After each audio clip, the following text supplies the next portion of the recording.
Bismillahirrahmanirrahim. Assalamualaikum warahmatullahi wabarakatuh. Alhamdulillah, syukurillah, wassalatu wassalamu ala rasulillah, la haula wa la quwata illa billah. Baiklah, pada hari ini kita belajar tentang mengislamkan diri, cara mengislamkan diri, keluarga dan lingkungan. Ini cara mengislamkan diri. Kalimat kata kuncinya adalah cara, berarti ada langkah-langkah untuk mengislamkan diri. Kalau kita lihat slide-nya, sudahkah kita mengislamkan diri? Ini pertanyaan yang aneh, yang terkesan ekstrim ya. Tapi itulah realita gitu. Terus tidak dari langkah-langkahnya tidak ketemu nih. Fatiakan dalam bukunya Muslim Sejati menjelaskan pengakuan sebagai seorang muslim benar-benar ada dan dapat dipertanggungjawabkan. Maka hal yang harus sebagai konsekuensi atas pengakuannya sebagai muslim. Misalkan akidah, misalkan ibadah, misalkan akhlak, misalkan keluarga, lingkungan yang mendirikan. Ini bahasannya habis. Jadi hanya itu. Kita lihat juga ke mana? Kalau tidak ketemu cara-cara mengislamkan diri. Misalnya cara mengislamkan akidah bagaimana, cara mengislamkan ibadah bagaimana, ya. Itu yang tidak ketemu. Baik, jadi bagaimana cara mengislamkan akidah? Mungkin di sini ya pembahasan kita ya. Jadi kalimatnya tadi cara mengislamkan diri. Sini aja mungkin. Ya, oke. Bagaimana cara bagaimana kan di dalam Al-Quran itu ada akidah, ibadah dan akhlak gitu ya. Cara mengislamkan akidah yaitu mengikuti akidah yang misalnya ya, contoh misalnya akidah itu kan beriman kepada Allah yang pertama, itu beriman kepada yang gaib kan. Banyak sekarang orang tidak percaya kepada yang gaib, percayanya kepada yang nampak aja. Contohnya misalnya begini, kalau berarti dia belum Islam akidahnya, contoh gini, tidak yang gaib contohnya. Kalau sholat di masjid gitu, nanti akan dapat pahala 27 kali lipat, gitu kan.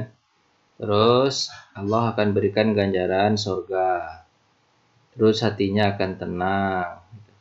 Itu kan adalah ganjaran-ganjaran yang tidak kelihatan gitu, abstrak gitu. Kelihatan atau abstrak. Banyak orang yang meremehkan hal yang tersebut gitu. Berarti dia belum Islam secara akidah. Orang itu kadang dia Islam itu begini. Kalau disuruh begini, datanglah ke masjid, suruh ke masjid juga.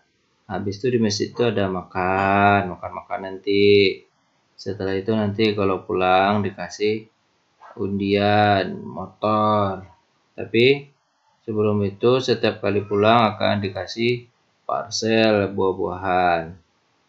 Nah, habis itu nanti dikasih duit 200.000 gitu sekali ke masjid. Orang pasti datang berbondong-bondong. Artinya apa?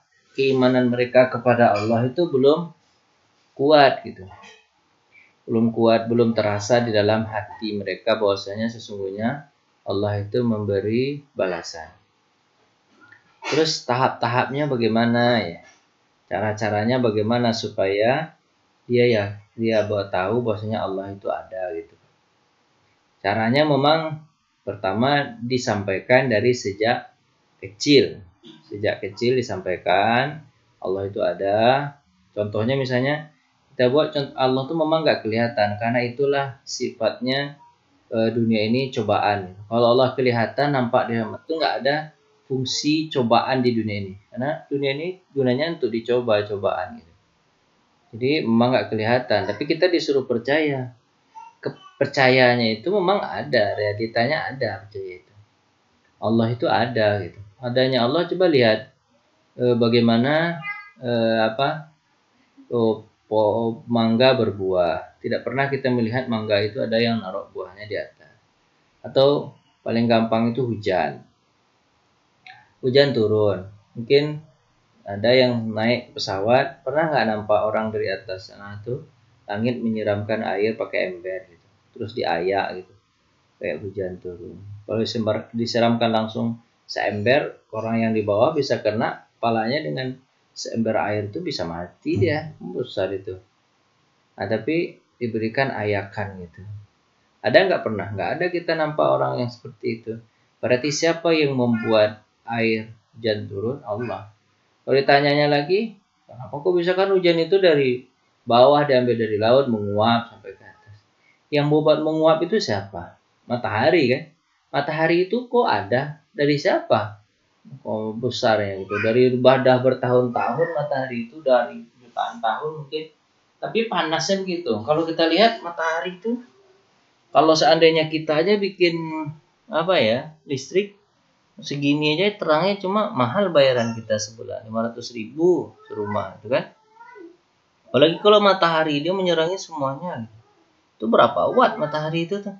Berapa triliun watt itu? Berapa biayanya? Nah, siapa yang membuat matahari itu bisa begitu?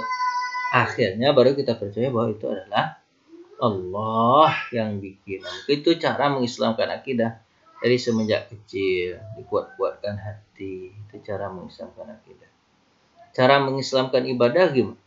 Cara mengislamkan ibadah, ya betul-betul ibadah itu sesuai dengan aturan Allah dan Rasul. Sholat, puasa. Gunanya sholat apa? Nah, sholat itu kan agar tercegah perbuatan keji dan munkar dan khusyuk. Supaya khusyuk. Husain bin Ali bin Abi Thalib ketika mau sholat gemetaran dia habis wudhu.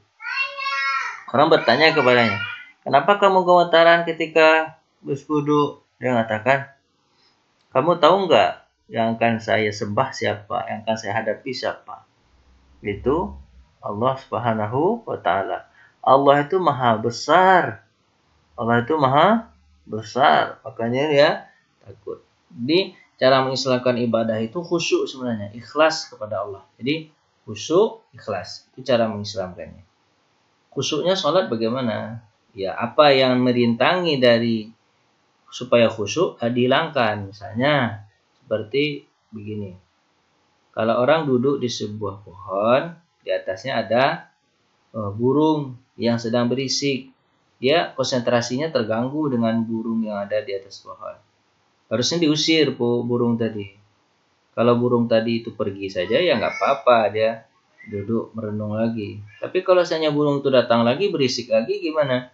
Caranya tebang aja pohon itu. Tebang pohon itu atau pindah ke tempat yang lain. Kalau nggak ada tempat lain ya tebang pohon itu, nggak ada lagi yang berisik, burung pasti tidak akan datang. Itulah perumpamaan setan yang mengganggu kita. Kita sholat diganggu, bolak-balik setan mengganggu. Kalau seandainya kita tak kepengen diganggu oleh setan, tak pengen bolak-balik itu, tebang aja. Apa yang membuat mengganggu itu, misalnya membuat mengganggu kita adalah ketika kita pakai motor ke masjid, terganggu kita, ingat kita motor kita di masjid, kita pada ngadap Allah nih, maka jangan bawa motor ke masjid. Atau ingat kita dengan sandal yang bagus kita bawa, ya nggak usah bawa sandal. Jadi cara mengislamkan ibadah itu begitu. Buat ibadah kita itu khusyuk dan buat ibadah kita itu ikhlas kepada Allah. Itu cara mengislamkannya. Islam itu kan artinya menyerahkan akidah kepada Allah, hanya Allah saja yang kita tahu gitu. Dari rukun iman semua itu pada Allah, malaikat, kitab, rasul, semuanya kita serahkan. Hari kiamat, takdir, serahkan semuanya. Ibadah juga begitu. Ibadah itu ikhlaskan. Nah, jadi ini apa tuh keyakinan. Kalau ini khusyukkan dan ikhlaskan. Kemudian yang terakhir adalah mengislamkan akhlak. Yang tiga ini, mengislamkan akhlak. Bagaimana cara mengislamkan akhlak? Mengislamkan akhlak itu sesuai dengan apa yang dituliskan oleh Al-Quran dan Sunnah. Ini kan buah dari akidah dan ibadah. Buah dari akidah dan ibadah itu adalah akhlak. Buahnya adalah pemaaf, buahnya adalah tahu balasan itu dari Allah, penyabar, itu buah. Itu cara mengislamkan akhlak. Dan cara mengislam akhlak cuma satu. Caranya adalah membiasakan.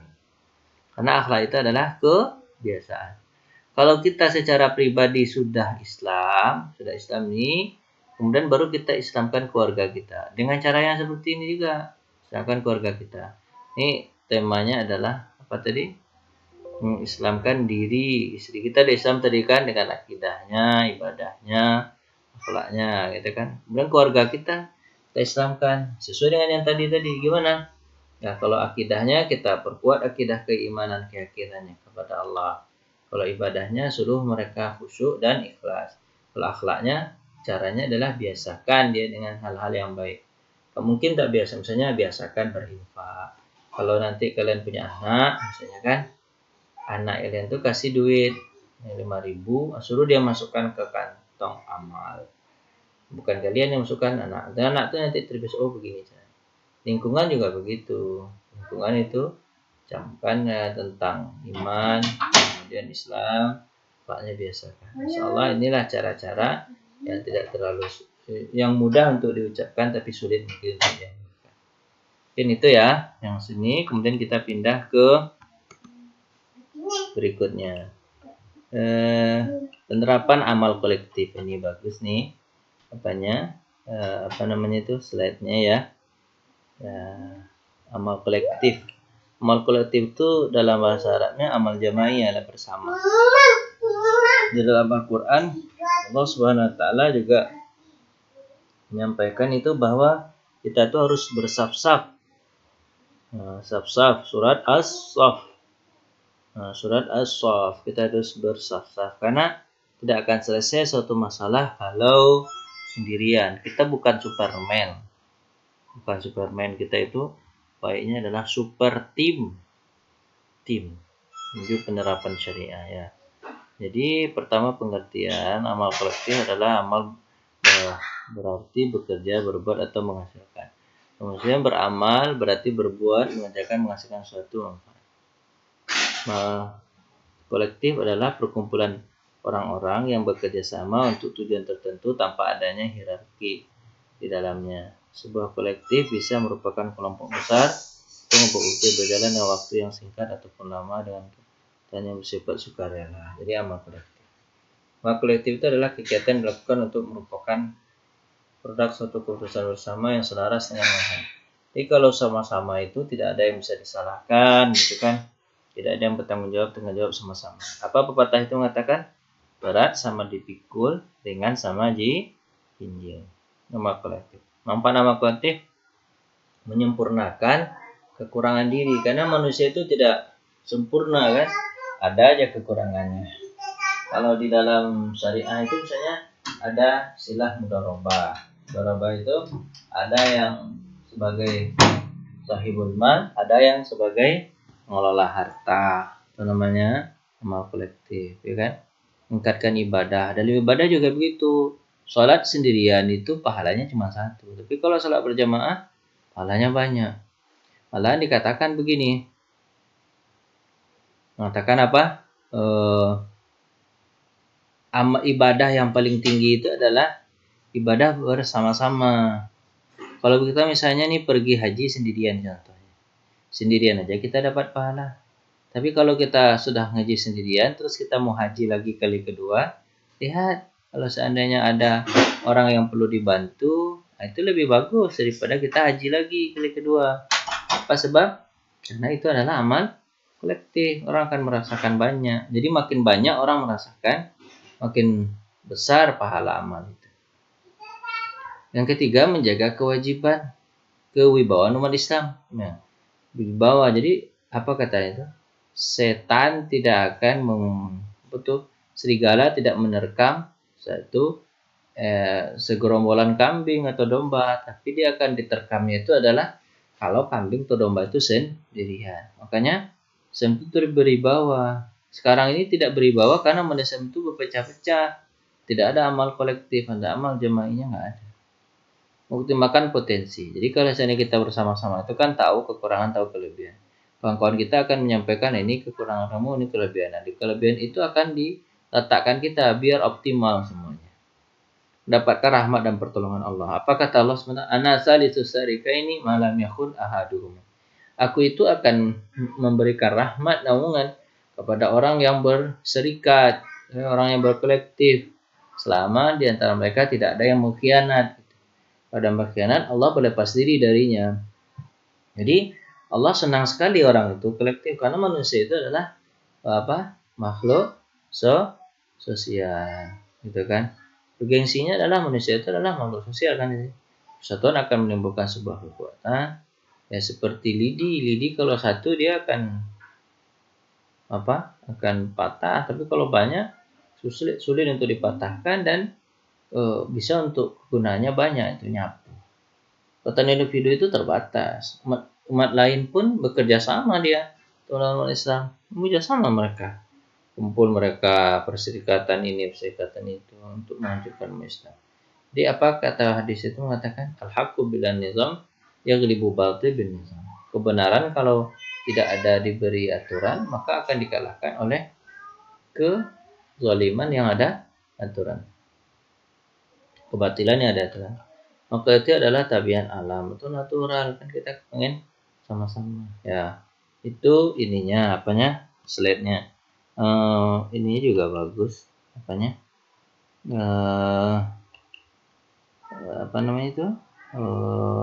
makalahnya juga bagus nih.